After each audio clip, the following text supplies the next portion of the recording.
Ada alasan mengapa anggota band tidak senang dengan Ren Xiaosu. Meskipun mereka adalah orang-orang penting dari kubu, dia sebenarnya membuat alasan untuk menolak mereka ketika mereka datang mencari pemandu di kota. Seolah-olah menjadi pemandu mereka adalah hal yang memalukan baginya. Menurut pendapat mereka, bukankah seharusnya Anda, Ren Xiaosu, mengambil inisiatif dan menjadi sukarelawan seperti yang dilakukan pemandu pertama? Berapa banyak orang yang berharap untuk menjalin hubungan lebih dekat dengan orang-orang dari kubu kuat? Wang Fugui memang benar ketika mengatakan bahwa siapapun yang dipilih oleh orang-orang penting dari kubu untuk melakukan perintah mereka akan membuat orang-orang tersebut memiliki kehidupan yang sejahtera. Namun reaksi Ren Xiaosu adalah menghindarinya. Akibatnya, kesan semua orang terhadap Ren Xiaosu memburuk setelah insiden celaka tersebut. Terutama Liu Bu. Dia sekarang bahkan mencoba membujuk Luo Xinyu untuk kembali ke kota untuk mencari pemandu lain. "Xinyu, kita baru berangkat setengah hari." Liu Bu berkata, masih belum terlambat jika kita kembali ke kota. Kita hanya akan membuang 1 hari waktu perjalanan. Tapi itu hanya membuang-buang waktu, kata Luo Xinyu sambil melihat keluar jendela. Tapi apakah kamu sudah memikirkannya? Liu Bu melanjutkan, anak ini sepertinya tidak bisa diandalkan. Jika dia menjadi semakin tidak bisa diandalkan, kita tidak akan membuang-buang waktu sehari pun. Saya pernah mendengar sebelumnya bahwa para pengungsi di kota tidak memiliki banyak kelas. Tapi saya tidak menyangka keadaannya akan seburuk ini. Luo Xinyu menggelengkan kepalanya dan berkata, Wang Fugui berkata bahwa jika dia tidak bisa memimpin kita melewati pegunungan, tidak ada orang lain yang bisa melakukannya. Saya tidak percaya itu. Liu Bu berkata dengan nada mencemooh, kota ini sangat besar, jadi bagaimana mungkin tidak ada seseorang yang dapat memimpin kita melewati pegunungan? Kami hanya bertanya di sekitar kota, tapi sebenarnya lebih banyak orang di sekitar 7 pabrik besar. Cukup banyak dari mereka yang tinggal di pabrik, jadi jika kami pergi ke sana untuk bertanya-tanya, kami mungkin akan menemukan sesuatu yang baru. Sekarang hanya ada 6 pabrik, Luo Xinyu mengoreksi. Salah satu pabrik baru saja dihancurkan oleh serangan serigala. Dengan demikian, hanya tersisa 6. Kalau begitu kita bisa pergi dan memeriksa pabrik lainnya, kata Liu Bu dengan malu. Cukup, tidak akan ada lagi pembahasan mengenai masalah ini. Luo Xinyu menolaknya dan berkata, tidak mudah bagi kami untuk mendapatkan 12 tentara dari pasukan swasta untuk mengawal kami kali ini, jadi jangan mempersulit keadaan lebih jauh. Liu Bu tidak terus berdebat. Orang luar mungkin berpikir bahwa Luo Xinyu masih muda dan sebagian besar keputusan akan dibuat oleh dia, sang agen. Tapi Liu Bu paling tahu bahwa Luo Xinyu adalah gadis yang sangat mandiri dan dia hanyalah pelaksana keputusannya. Saat ini, ada selebritas seperti Luo Xinyu di setiap benteng besar. Mereka umumnya dikenal sebagai protak. Namun para protagonis ini umumnya hanya memiliki pendukung di dalam kubu mereka sendiri, dan sangat sulit bagi mereka untuk mencapai kubu lain. Lagi pula, jalanan di dunia luar belum berkembang sebaik sebelum tercetak list terjadi. Terlebih lagi, sulit untuk memprediksi apa yang disukai orang-orang, jadi tentu ada beberapa risiko yang harus ditanggung jika mereka ingin memperluas pengaruhnya keluar kubu mereka sendiri. Suatu ketika, seorang selebriti di Stronghold 89 ingin menyeberang ke benteng lain untuk memperluas pengaruhnya. Akibatnya, dia hilang setelah meninggalkan kubunya. Agennya dan pengawalnya juga tidak ditemukan. Baru 2 bulan kemudian, sesosok mayat yang diduga miliknya ditemukan di hutan belantara. Ada peluru yang tertanam di sisa kerangkanya yang dengan jelas menunjukkan bahwa dia meninggal karena luka tembak. Lebih jauh lagi, dia bahkan ditembak dari belakang. Hal ini membuat semua orang semakin waspada. Namun Luo Xinyu tidak pernah puas hanya menjadi menonjol di satu kubu. Dia bersedia mengambil risiko meskipun dia tahu itu berbahaya. Bagi seorang gadis, ini membutuhkan keberanian yang besar. Luo Xinyu memandang Liu Bu, yang diam. Anda boleh memilihnya, tapi jangan biarkan hal itu memengaruhi perjalanan kami. Kami hanya membutuhkan dia untuk membimbing kami dengan benar ke tujuan kami. Setelah kami kembali dari Stronghold 112, Anda dapat melakukan apapun yang Anda inginkan dengannya. Oke, jawab Liu Bu. Itu adalah perjalanan yang bergelombang di dalam kendaraan dengan tentara dari tentara swasta yang mengemudi. Mereka telah mengemudikan kendaraan seaman mungkin untuk menghindari kerusakan permanen pada suspensi, sasis, ban, dan bagian lain dari kendaraan. Namun, jalannya terlalu bergelombang. Hampir tidak ada yang bisa mereka lakukan mengenai hal itu. Ren Xiaosu duduk di kursi belakang kendaraan titik dan memberikan arahan kepada pengemudi dari waktu ke waktu. Namun karena Liu Bu tidak mempercayai Ren Xiaosu, dia secara khusus menugaskan 2 anggota band untuk duduk di sampingnya dan mengawasinya. Hal ini berujung pada kendaraan yang mengangkut total 5 penumpang. Kedua anggota band yang duduk di belakang memiliki wajah angkuh. Mereka dulunya punya banyak ruang kosong di kursi belakang. Tetapi dengan bergabungnya Ren Xiaosu dengan mereka, semua orang merasa tidak nyaman. Kelompok yang berencana melewati pegunungan Jing ini tiba-tiba tampak seperti gugus tugas khusus yang dibentuk untuk mengawal Ren Xiaosu ke benteng 112. Tapi Ren Xiaosu merasa Liu Bu sedikit naif. Dengan hanya satu tentara dari tentara swasta yang mengemudikan kendaraan tersebut, 3 orang lainnya adalah anggota band. Jika dia benar-benar ingin menimbulkan masalah, dia mungkin bisa membunuh semua orang di dalam kendaraan hanya dalam 3 detik, meninggalkan dia satu-satunya orang yang masih hidup di dalam. Warga kubu tidak memahami apapun tentang kondisi kehidupan para pengungsi. Mereka hanya tahu bahwa tempat itu penuh kesulitan dan sangat kotor. Pada dasarnya hanya itulah pengetahuan yang mereka miliki. Anggota band yang duduk di sebelah Ren Xiaosu meliriknya dan berkata dengan angkuh, "Sebaiknya kamu bersikap baik dan tidak menimbulkan masalah yang tidak perlu." Ren Xiaosu berkata dengan sedih, "Saya hanya makan sedikit kerupuk Anda." "Apakah ini benar-benar perlu?" Anggota band itu meninggikan suaranya. "Kamu menyebutnya sedikit? Izinkan saya memberitahu Anda tidak memiliki hak untuk menentukan kehidupan Anda sendiri sejak Anda bergabung dengan kami, apakah Anda mengerti? Jangan melebih-lebihkan dirimu sendiri." Anggota band yang duduk di kursi depan tertawa dan berkata, "Nak, tahukah kamu apa yang akan pecah jika kamu melempar telur ke batu?" Ren Xiaosu berpikir sejenak. "Jantung." Anggota band itu terkejut. "Hati siapa?" Ren Xiaosu menjawab, "Hati ayam akan hancur." Ren Xiaosu cukup senang dengan jawabannya karena dia berhasil menunjukkan sedikit rasa kemanusiaan di tengah respon yang cerdas. Sore harinya, konvoi berhasil melintasi celah pegunungan di Pegunungan Yun.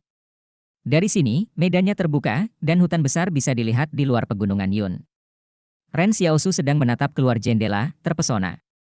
Sebuah selokan indah yang membelah tanah yang luas, hidup, dan datar muncul dari hasil karya alam yang luar biasa.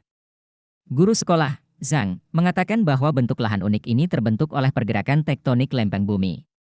Ren Xiaosu terkadang merasa bahwa manusia sangatlah kecil di hadapan keagungan seperti itu. Pepohonan di sini tumbuh subur.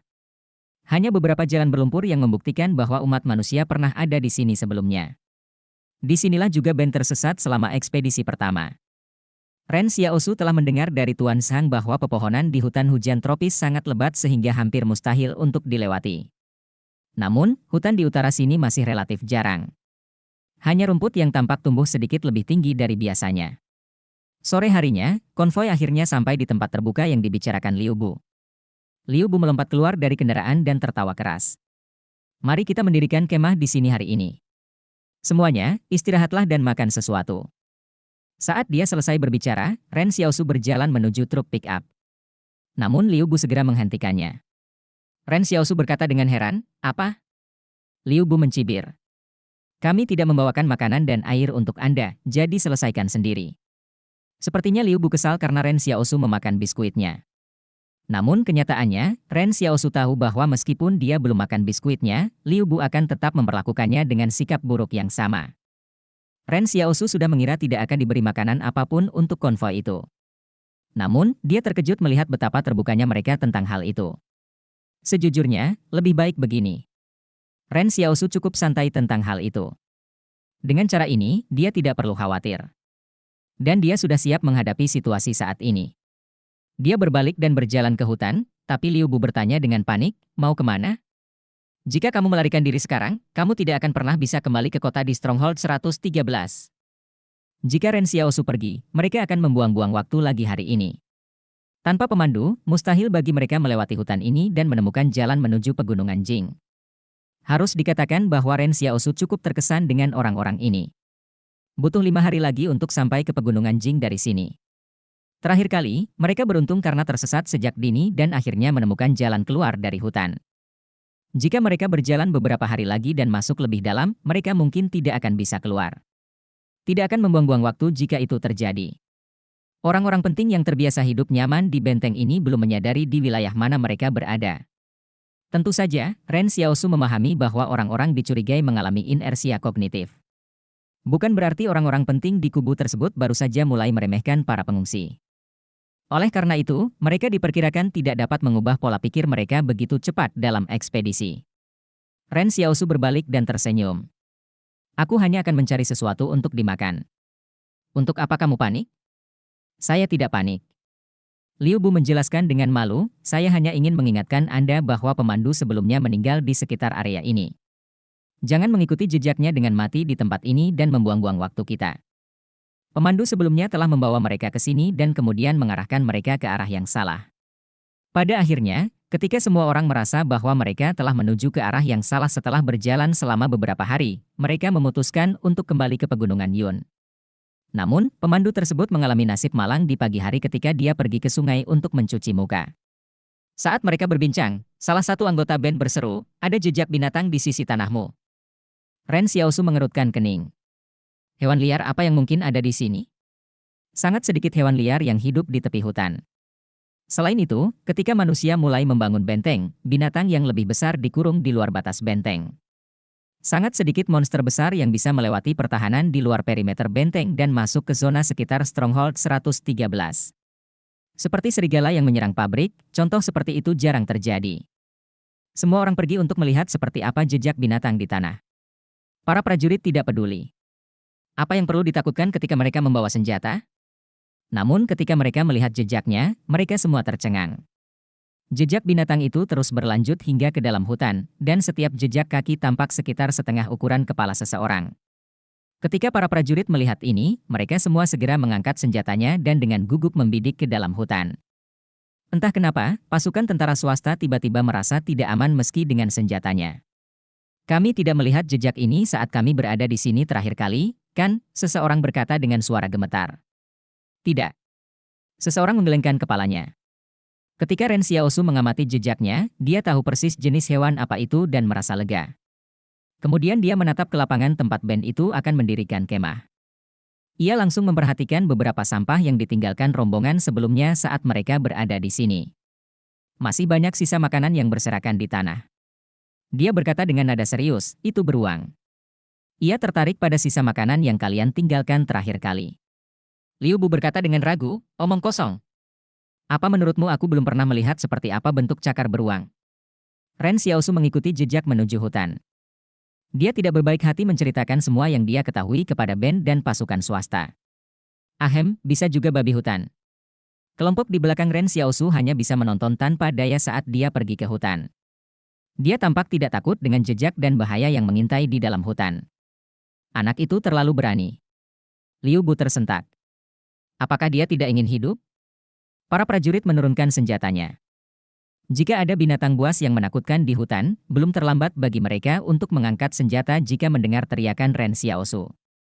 Para prajurit ini terlihat sama sekali tidak takut, tetapi suara gemetar dari sebelumnya telah mengungkapkan bahwa mereka hanya bersikap berani. Ren Xiaosu sedang bergerak di dalam hutan. Kenyataannya, dia bisa tahu dari pandangan sekilas bahwa ini adalah jejak kaki rusa. Ia mengikuti jejak rusa karena biasanya sumber air atau sungai dapat ditemukan dengan mengikuti jejak hewan besar di hutan. Seperti manusia, mereka perlu melakukan rehidrasi pada interval tertentu. Selain itu, ia juga berniat pergi ke sungai untuk memahami penyebab kematian pemandu tersebut. Menurut cerita Liu Bu tentang kejadian tersebut, pemandu sedang mencuci mukanya di sungai ketika dia digigit sesuatu hingga berkeping-keping. Akibatnya, dia tewas di tempat. Ren Xiaosu bergumam, bodoh sekali. Meskipun hewan sudah diketahui berevolusi, sudah menjadi rahasia umum bahwa herbivora masih memakan rumput dan karnivora masih memakan daging. Panduan ini mungkin sama dengan panduan lainnya di kota yang mengira bahwa ikan hanya bertahan hidup dengan memakan tanaman air. Namun, Ren Xiaosu telah membaca dari buku yang diawetkan dengan sempurna di sekolah bahwa ikan air tawar seperti ikan gabus utara dan lele adalah karnivora, sedangkan sisanya sebagian besar adalah omnivora. Namun, pada dasarnya tidak ada satupun yang merupakan herbivora. Adakah ikan yang menolak potongan daging sebesar wajah Anda jika diletakkan tepat di depan mulutnya? Ren Xiaosu senang dia memahami kekuatan pengetahuan dan dia juga telah belajar selama ini. Kalau tidak, dia mungkin akan mati karena menjebak dirinya sendiri seperti yang dilakukan pemandu itu. Dia mengikuti jejak dan terus berjalan.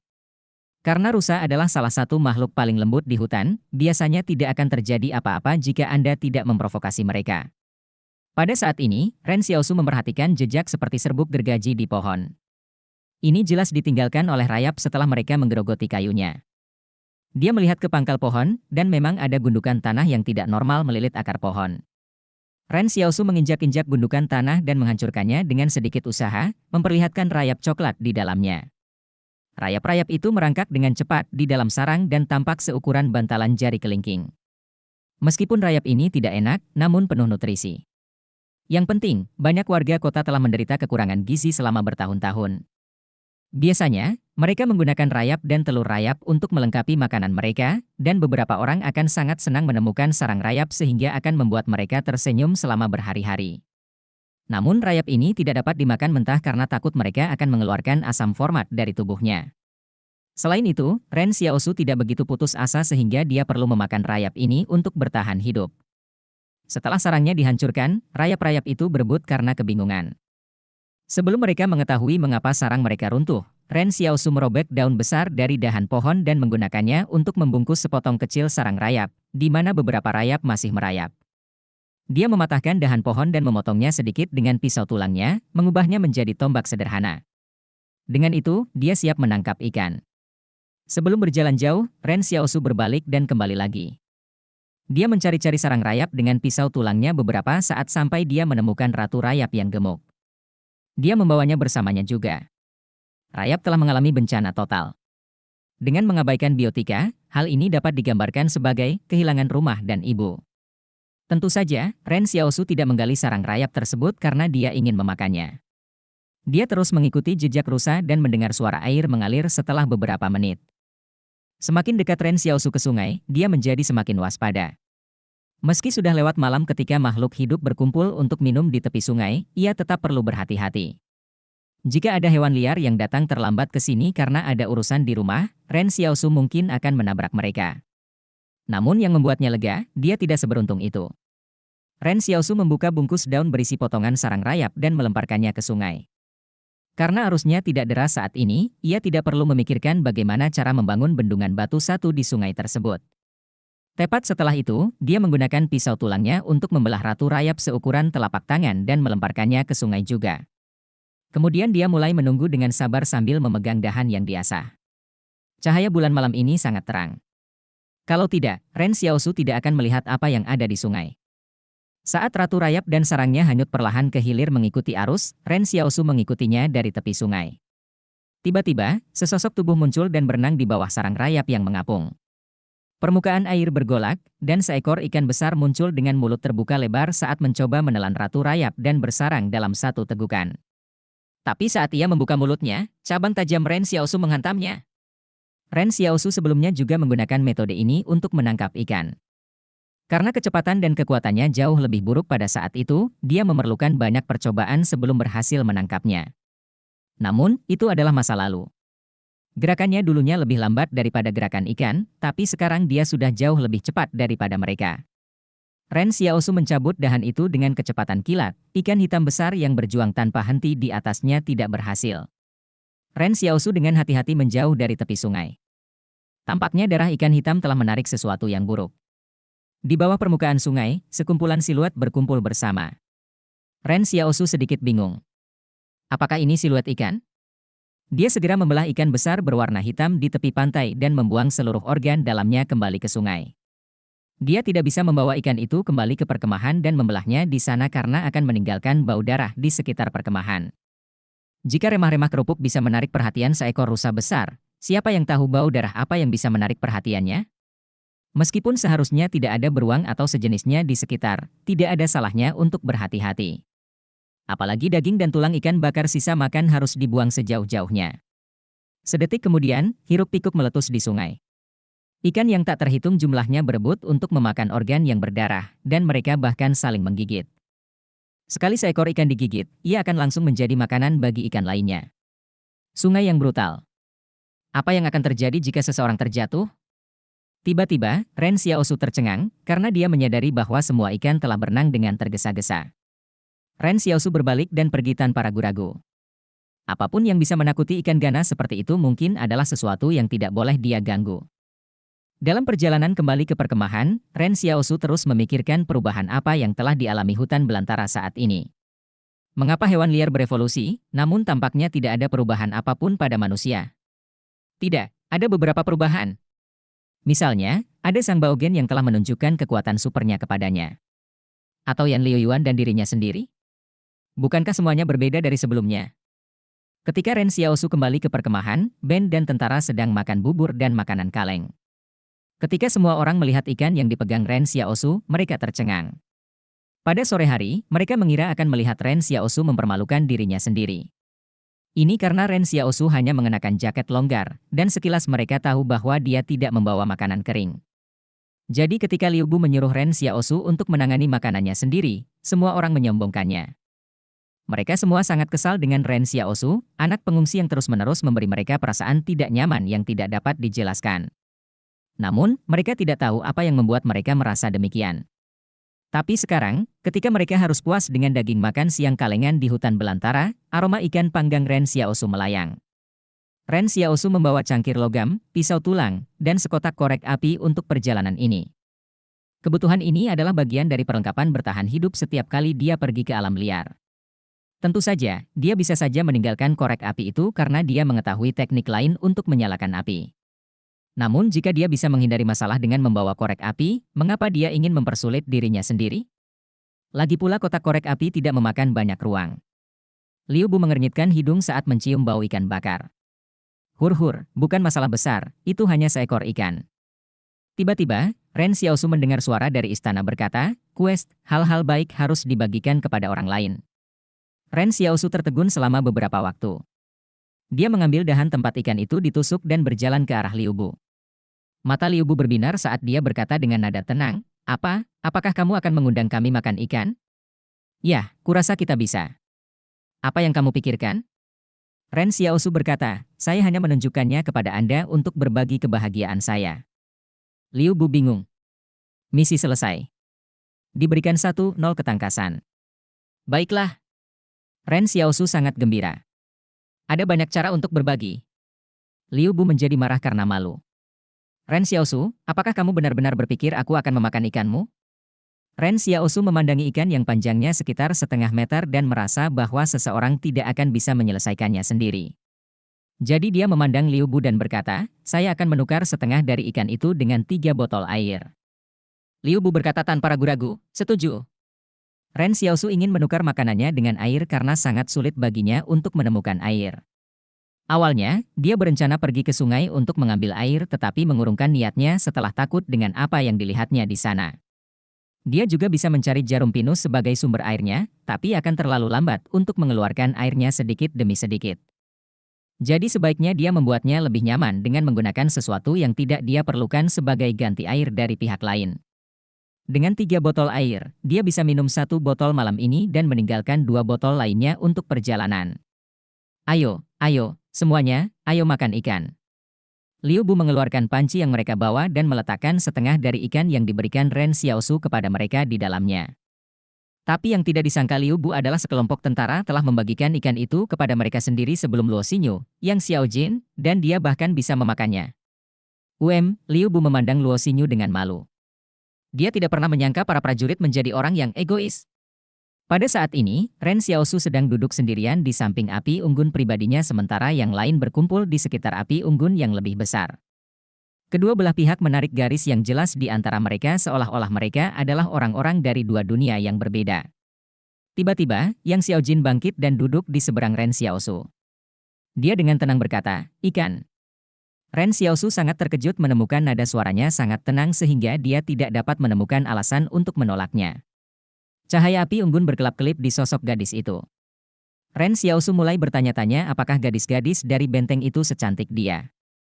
"Tetapi, Nona, bisakah Anda menjauhkan pistol itu dari saya terlebih dahulu? Anda memiliki kemahiran senjata api sempurna dan Anda menodongkan pistol ke arah saya, jadi mau tak mau saya merasa sedikit gugup." Ren Xiaosu belum pernah merampok siapapun sebelumnya, tetapi dia juga belum pernah dirampok. Ini adalah pertama kalinya dia mengalami hal seperti ini dalam hidupnya. "Aku akan memberimu 2 gigitan, hanya 2 gigitan." Ren Xiaosu berkata dengan tegas. Cahaya yang dihasilkan oleh api unggun berkedip-kedip dan bergoyang. Hutan berdesir saat angin bertiup melewatinya. Itu adalah melodi indah dari dedaunan yang saling bergesekan. Sebenarnya ikan hitam itu agak terlalu besar. Itu sangat besar sehingga Ren Xiaosu tidak berpikir dia bisa menghabiskan setengahnya. Tapi meskipun dia tidak bisa menghabiskannya, bukan berarti dia harus dirampok dengan todongan senjata oleh seseorang karenanya. Dia melihat Yang Xiaojin mengeluarkan tempat garam kecil dari saku baju olahraganya dan menaburkannya ke ikan sambil memegang pistol hitam di tangannya yang lain. Dia sama sekali tidak bersikap sopan pada Ren Xiaosu. Ren Xiaosu telah mencoba menebak orang seperti apa Yang Xiaojin itu. Gadis pendiam ini selalu terlihat tenang dan tenang. Ren Xiaosu menebak bahwa gadis itu memiliki kepribadian yang dingin dan tidak berperasaan, tetapi dia tidak menyangka gadis itu begitu temperamental. Sejak dia duduk, Yang Xiaojin hanya mengucapkan satu kata, ikan. Kemarahannya seperti arus bergejolak yang tersembunyi di bawah permukaan laut yang tenang, membuat takut orang lain. Ketika Ren Xiaosu melihat Yang Xiaojin telah menaburkan garam secara merata ke seluruh ikan, dia tidak bisa menahannya lagi. Dia memandang Yang Xiaojin dan bertanya, apakah kamu punya jinten? Yang Xiaojin menatapnya. Tidak. Sekarang, Ren Xiaosu memperhatikan pistol di tangan Yang Xiaojin dengan cermat. Itu adalah M9, pistol sederhana dan tahan lama. Dari pengetahuan yang tercakup dalam kemahiran senjata api tingkat lanjut, sepertinya M9 masih menjadi pistol yang paling ia kenal. Apakah itu berarti Yang Xiaojin paling banyak menggunakan M9? Tangan Yang Xiaojin tidak besar, tapi dia mampu memegang pistol erat-erat di tangannya tanpa ada tanda-tanda gemetar. Karena itu, ada sesuatu yang istimewa pada dirinya saat dia memegang M9. Berat bersih senjata yang terisi penuh ini hanya 1,2 kg, dan seluruhnya terbuat dari paduan aluminium. Mungkin itulah alasan Yang Xiaojin memilih membawa senjata ini. Setelah Yang Xiaojin selesai menaburkan garam, dia menoleh ke Luo Xinyu dan berkata, ayo makan ikannya. Ren Xiaosu bingung. Aku hanya akan membiarkanmu makan 2 gigitan. Mengapa Anda mengundang orang lain untuk makan? Saat mereka berbicara, Liu Bu dan Luo Xinyu bangun dengan gembira dan berjalan ke arah mereka. Namun, Yang Xiaojin mengarahkan senjatanya ke Liu Bu. Kembalilah, pemilik ikan ini tidak menyambutmu. Liu Bu berdiri dengan canggung di tempatnya karena dia tidak tahu apakah harus duduk atau terus berdiri. Dia tidak menyangka Yang Xiaojin akan mengatakan hal seperti itu. Ren Xiaosu tercengang. Pada titik ini, dia tidak tahu bagaimana cara Yang Xiaojin melakukan sesuatu. Dia tampak sedikit menarik. Yang Xiaojin menoleh untuk melihat Ren Xiaosu.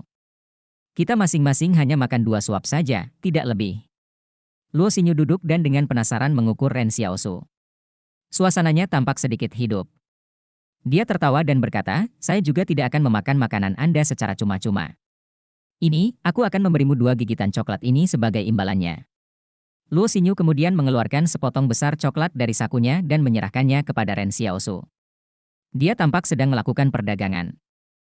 Ren Xiaosu memikirkannya sebelum mengambil coklat darinya.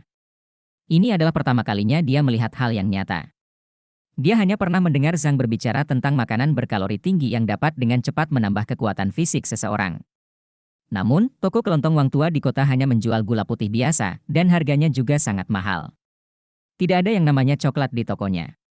Seolah-olah, 2 gigitan telah menjadi kesepakatan diam-diam antara semua orang. Tidak seorang pun diperbolehkan makan lebih dari itu. Ren Xiaosu mengambil coklat itu dan mengeluarkan bungkusnya. Kemudian dia membuka mulutnya selebar mungkin dan memasukkan semua coklat ke dalam mulutnya dalam satu tegukan. Luo Xinyu tercengang. Bahkan Yang Xiaojin menatap kosong pada Ren Xiaosu. Setelah Ren Xiaosu selesai mengunyah coklatnya perlahan, dia berpikir sejenak, lalu berkata kepada Luo Xinyu, kamu masih berhutang padaku lagi. Luo Xinyu terkejut. Yang Xiaojin terdiam. Coklatnya enak. Ren Xiaosu berpikir, bahkan makanan di benteng berbeda dari yang kita miliki di kota. Kerupuknya sangat manis dan lezat, dan coklatnya memiliki rasa yang eksotis dengan rasa pahit sebelum rasa manisnya meresap. Ren Xiaosu merasa bahwa dia harus menemukan cara untuk menukar lebih banyak makanan tersebut dengan Luo Xinyu dan yang lainnya selama perjalanan. Ketika dia kembali ke kota, dia bisa membiarkan Yan Liuyuan dan Xiaoyu makan apapun yang dia bawa kembali. Luo Xinyu ingin lebih dekat dengan Ren Xiaosu karena dia merasa bahwa Ren Xiaosu memiliki keterampilan bertahan hidup yang unik. Jika terjadi sesuatu selama ini, dia bisa menjaganya. Orang-orang seperti Luo Xinyu selalu menjadi operator yang lancar dan bijaksana dalam urusan mereka. Bagaimana lagi mereka bisa membujuk orang-orang besar yang ada di kubu agar berbondong-bondong mendatangi mereka? Tapi Luo Xinyu tidak menyangka Ren Xiaosu begitu sulit diajak berteman. Sebaliknya, dia selalu merasa mungkin ada yang salah dengan kepala Ren Xiaosu. Luo Xinyu mengambil 2 gigitan kecil ikan itu dan kembali ke api unggunnya. Dia mengambil sepotong coklat lagi dari kendaraan dan memberikannya kepada Ren Xiaosu. Dia tidak memakannya, malah memasukkannya ke dalam sakunya. Pada saat ini, Ren Xiaosu menoleh untuk melihat Yang Xiaojin. Dia melihatnya membuka mulutnya selebar mungkin dan mengunyah ikan, menggigit hampir seperempat porsi yang tersisa dalam satu gigitan. Ren Xiaosu terkejut. Sebagai seorang gadis, tidak bisakah kamu menjadi lebih pendiam? Bahkan Liu Qian, gadis tegap dari kota, tidak makan dengan sopan santun, oke. Ren Xiaosu memiliki sisa setengah ikan setelah menukar setengahnya dengan air. Sekarang Yang Xiaojin telah mengambil 2 gigitan, hanya tersisa seperempatnya. Tetapi untuk beberapa alasan, Ren Xiaosu merasa Yang Xiaojin tidak sedang mengudara. Semua yang dia lakukan sangatlah mudah. Itu jauh lebih baik daripada akting selebriti, Luo Xinyu. Namun, ketika Ren Xiaosu melihat Yang Xiaojin menoleh ke arahnya, dia dengan cepat menjilat ikan di tangannya. Mau lagi? Yang Xiaojin pergi dengan wajah tanpa ekspresi. Jangan membawa-bawa coklat itu sendirian. Itu akan meleleh. Malam itu, semua orang mendirikan tenda dan berkemah. Orang-orang ini membawa tenda berwarna cerah di bagasi kendaraan. Jumlahnya cukup untuk 2 orang untuk berbagi tenda. Hanya Yang Xiaojin dan Luo Xinyu yang memiliki tenda pribadi. Sementara itu, Ren Xiaosu fokus membuang semua tulang dan sisa ikan setidaknya sejauh 100 meter sebelum kembali untuk menyiapkan tempat tidur sementaranya sendiri. Yang lain duduk di tenda mereka sambil dengan penuh rasa ingin tahu memperhatikan Ren Xiaosu yang sibuk di sekitar perkemahan. Mereka berpikir, jadi ini adalah teknik bertahan hidup di alam liar? Sepertinya dia sangat ahli dalam hal itu.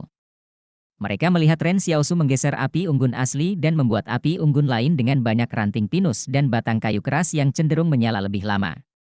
Ren Xiaosu telah memadamkan dan membersihkan api unggun asli, dan dia menutupi tanah panas dengan banyak jarum pinus. Jarum pinus ini mudah didapat di hutan dan dapat ditemukan di dedaunan lebat di sekelilingnya. Anak itu bahkan menyiapkan tempat tidur untuk dirinya sendiri. Liu Bu berkata sambil melihat Ren Xiaosu berbaring dengan nyaman di atas jarum pinus. Karena saat itu akhir musim gugur, pasti terasa hangat dan nyaman di api unggun yang padam. Terlebih lagi, api unggun lain sedang menyala di sampingnya. Itu terlihat sangat nyaman. Sebaliknya, tenda tentara didirikan rapat di sekeliling api unggun, sehingga para anggota band terpaksa menahan hawa dingin dengan tenda mereka terletak jauh dari api unggun. Untungnya, mereka punya selimut untuk menutupi diri. Kalau tidak, mereka tidak tahu bagaimana mereka bisa melewati malam itu. Sementara itu, Yang Xiaojin telah mendirikan tendanya di samping api unggun Ren Xiaosu. Dia sama sekali tidak sopan padanya. Ren Xiaosu membuka matanya dan melihat ke tenda Yang Xiaojin. Dia melihat penutup tendanya tidak tertutup. Dengan cara ini, akan lebih mudah baginya untuk mengamati gerakan apapun di sekitarnya, dan pistol di tangannya masih diarahkan ke arah Ren Xiaosu. Tidak, bukan hanya itu. Ada juga pistol lain di tangannya yang lain, dan diarahkan ke arah tenda tentara. Dibandingkan dengan Yang Xiaojin, anggota tim lainnya kurang berhati-hati berdasarkan pengamatan Ren Xiaosu. Dengan 12 tentara di sini, tidak satupun dari mereka bersedia menjadi penjaga malam. Jelas terlihat bahwa semua orang tertidur lelap karena terdengar dengkuran keras dari tenda. Meskipun binatang yang lebih besar telah ditempatkan di luar batas benteng, orang-orang ini masih terlalu ceroboh. Namun, napas Yang Xiaojin teratur dan ringan. Jelas sekali dia belum tertidur lelap. Ren Xiaosu merasa wajar baginya untuk berhati-hati karena dia telah melihat banyak orang ditikam sampai mati saat tidur di malam hari. Tapi di lingkungan seperti apa Yang Xiaojin tinggal sehingga dia bisa mengembangkan kebiasaan serupa? Ia merasa pengalaman masa lalu seseorang akan menentukan pemikiran dan kebiasaannya saat ini. Yang Xiaojin pasti pernah melalui beberapa situasi yang sangat berbahaya di masa lalu. Saat fajar, Ren Xiaosu pergi untuk memeriksa tempat dia membuang tulang ikan sebelum semua orang bangun. Dia secara khusus menyisihkan beberapa sisa tadi malam untuk melihat apakah ada hewan liar yang tertarik padanya. Banyak orang yang takut dengan binatang buas karena merasa tidak takut dengan manusia karena keganasannya. Namun, hewan liar tidaklah gegabah. Faktanya, kebanyakan dari mereka sangat berhati-hati. Biasanya, seekor hewan yang menyendiri akan pergi ketika mereka melihat begitu banyak tenda yang didirikan di suatu daerah. Namun karena sisa-sisa ikan dan tulang-tulangnya dibuang jauh dari lokasi perkemahan, hal ini akan menarik perhatian beberapa hewan liar dan membuat mereka meninggalkan jejak. Ren Xiaosu dengan hati-hati mendekati area tempat dia membuang sisa-sisa ikan dan tulangnya. Dia mengawasi sekelilingnya untuk mencari tanda-tanda binatang buas yang mungkin ada di sana sebelum dia tetapi tidak melihat ada yang mencurigakan. Namun sesampainya di tempat tersebut, ia menyadari bahwa semua sisa ikan dan tulang di tanah telah hilang dan tidak ada tanda-tanda jejak binatang di sekitarnya. Ren Xiaosu segera mengeluarkan pisau tulangnya dari lengan bajunya dan mengawasi sekeliling. Dia tetap waspada saat dia melangkah mundur dengan hati-hati. Apakah semut yang membawa sisa dan tulang ikan? Hal ini sangat mungkin terjadi karena semut saat ini telah tumbuh sebesar ujung jari manusia. Jika ada sarang semut di dekatnya, wajar jika mereka membawanya pergi hanya dalam satu malam. Tapi Ren Xiaosu masih ragu. Ketika dia kembali ke perkemahan, semua orang sudah berkemas dan bersiap untuk berangkat. Mereka semua melipat tenda dan memasukkannya kembali ke bagasi kendaraan off-road. Di dekat kendaraan, Liu Bu masih mengeluh kepada Luo Xinyu, "Xinyu, kamu seharusnya tidak menukar coklat dengannya. Apakah seorang pengungsi pantas makan sesuatu seperti itu?" Luo Xinyu mengabaikannya. Dia juga tidak menyangka bahwa dia akan memberikan 2 batang coklat. Konvoi berangkat. Mereka akhirnya mulai menjelajah jauh ke dalam hutan dengan petunjuk yang telah direncanakan Ren Xiaosu untuk mereka. Sinar matahari menyinari kanopi pepohonan, mempercantik seluruh hutan. Pada titik ini, semua orang sudah lama melupakan ketakutan kemarin malam yang disebabkan oleh ditemukannya jejak kaki rusa yang besar. Ren Xiaosu bahkan bisa mendengar nyanyian dari kendaraan di belakangnya. Sekelompok tentara tertawa terbahak-bahak saat mereka melontarkan lelucon kotor. Rasanya seolah-olah semua orang di sini sedang piknik. Ada jalur pendek yang harus mereka tempuh cukup dekat dengan tepian sungai. Ren Xiaosu berkata kepada pengemudi, "Jauhi sejauh mungkin dari sungai." Ia tidak mengetahui secara pasti bahaya apa yang mengintai di sungai tersebut, namun kejadian semalam meninggalkan kesan mendalam dalam dirinya. Namun, sang pengemudi berpikir sebaliknya. Jarak antara kami dan tepi sungai cukup jauh. Lagi pula, bukankah hanya ada sedikit ikan di sungai? Jangan bilang kalau mereka bisa melompat ke darat dan menggigit wajahmu. Kamu akan baik-baik saja selama kamu tidak pergi berenang. Ren Xiaosu tidak mengatakan apapun lagi. Dia membuat keputusan bahwa jika ada bahaya, dia akan mengusir orang-orang bodoh ini dan segera melarikan diri sendiri. Pada saat ini, kendaraan utama yang ditumpangi Ren Xiaosu mengerem dengan keras. Sopir dari tentara swasta berkata dengan ketakutan, "Lihat." Ren Xiaosu menoleh untuk melihat dan terkejut melihat seekor rusa merah besar. Rusa merah berukuran besar dan merupakan yang terbesar kedua di keluarga rusa setelah rusa besar. Mereka suka hidup berkelompok dan kebanyakan memakan rumput, dedaunan, ranting, kulit pohon, dan buah-buahan untuk makanan mereka sambil juga menikmati menjilati garam mineral. Rusa merah di depannya mungkin tingginya lebih dari 2 meter. Ia berdiri dengan tenang di jalan dan memandangi konvoi. Konvoi itu gelisah. Para prajurit ini mengambil senapan otomatis mereka dan menarik kembali pegangan pengisian daya. Tiba-tiba, hutan bergemerisik saat 2 ekor rusa kecil keluar. Dari kelihatannya, mereka mungkin adalah anak rusa pertama. Suara Su Xianchu terdengar dari transceiver seluler. "Jangan tembak." Rusa merah tidak terlihat agresif. Ia hanya melihat konvoi dan mungkin bertanya-tanya, apa ini, dalam pikirannya sebelum bersiap untuk pergi lagi. Semua orang di tim menghela nafas lega dan menenangkan diri. Seorang tentara tertawa dan berkata, "Dia hanya seekor herbivora. Lihatlah betapa takutnya kalian. Tidak ada karnivora besar di sekitar sini." Semua orang mulai saling menggoda lagi. Seolah-olah mereka tidak merasa gugup saat ini. Namun, tepat pada saat ini, rusa merah menyerang konvoi tersebut. Ia menundukkan kepalanya, tanduknya yang besar mengarah langsung ke kendaraan utama. Pengemudi kendaraan titik mengumpat sambil menginjak gas dan berbelok ke dalam hutan untuk menghindari rusa. Dia tidak lagi peduli apakah dia akan menabrak pohon atau menggulingkan kendaraan. Untungnya, kendaraan utama berhasil berbelok tepat waktu dan nyaris menghindari tanduk rusa besar yang melaju ke arah mereka.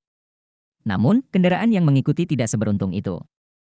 Tanduknya sangat kuat hingga menusuk ke kap kendaraan seperti garpu truk forklift. Kemudian ia melemparkan kepalanya dan melemparkan seluruh kendaraannya. Tepat setelah itu, rusa besar itu berlari ke dalam hutan dengan kedua anaknya sebelum para prajurit dapat keluar dari kendaraan lainnya. Rasanya seperti mereka telah melarikan diri setelah melakukan serangan besar terhadap konvoi. Beberapa tentara menembaki rusa besar yang melarikan diri dengan panik, tetapi mereka tidak mengenainya. Keahlian menembak mereka ternyata sangat buruk. Kendaraan utama yang ditumpangi Ren Xiaosu dan yang lainnya menabrak pohon di sebelah jalan tanah dengan kecepatan tinggi, merusak kap mesin. Asap putih dalam jumlah besar mulai mengepul di bawahnya.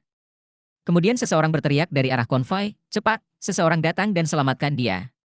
Suara Liu Bu terdengar. "Bukankah pengungsi itu seorang dokter di kota? Cepat, suruh dia datang dan selamatkan dia." Ren Xiaosu keluar dari kendaraan dan berjalan menuju konvoi.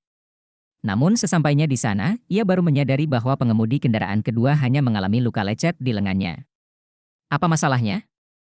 Kematian selalu menghantui para pengungsi sejak kecil.